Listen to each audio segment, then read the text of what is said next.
வாழ்க வளமுடன். நான் உங்கள் முருகப்பெருமாள். நம்மை காக்கும் கடவுள். என்றைக்குமே கடவுளுங்கிறவங்க நம்மளை காப்பாற்றிக்கிட்டே இருப்பாங்க. அப்படின்னா நம்மை காக்கும் உண்மையான கடவுள் யார்? நம்ம வாழ்க்கையில் இருக்கக்கூடிய மொத்த பிரச்சனையும் தீர்றதுக்கு எந்த கடவுளை வேண்டும்? அப்போது நமக்குள்ளே கடந்து உள்ளே சென்று இறைவனை தேடு அப்படின்னு நம்ம முன்னோர்கள் சொல்கிறாங்க.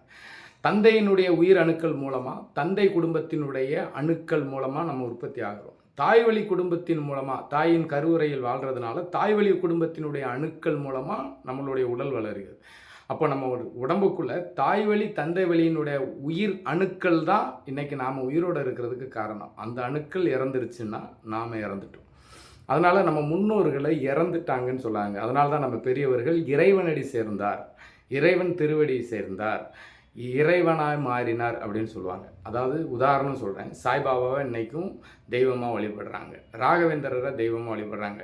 ஆன்மீக பயணத்தில் ஈடுபட்ட நிறைய வள்ளலார், ரிஷிகள், முனிவர்கள், நிறைய சித்தர், ஜீவசமாதி, ஏன் தெய்வங்களின் வரலாறு எடுத்துட்டிங்கன்னா மனிதனாய் பிறந்து அல்லல் பட்டு, துன்பப்பட்டு, துயரப்பட்டு, கஷ்டப்பட்டு, கடைசியில் மாண்ட பின் இறைவனாய் கோயில் கட்டி வழிபடுற நம்மளுடைய பழக்கம். அப்படி இருக்கும்போது நமக்குள் கடந்து சென்று நம் முன்னோர்கள் நமக்குள் அணுக்களாக இருக்கிறதுனால அவங்க செத்து போயிட்டாங்கன்னு சொல்லக்கூடாது. அணுக்களுக்கு சத்து போனால் உடல் வளர்த்தேன் உயிர் வளர்த்தேன் என்றது திருமூலர் வாக்கு. அதே மாதிரி இந்த உடலுக்குள் இருக்கக்கூடிய அணுக்களை பேணி பாதுகாத்தால் உயிர் என்னும் தெய்வம் வாழும்.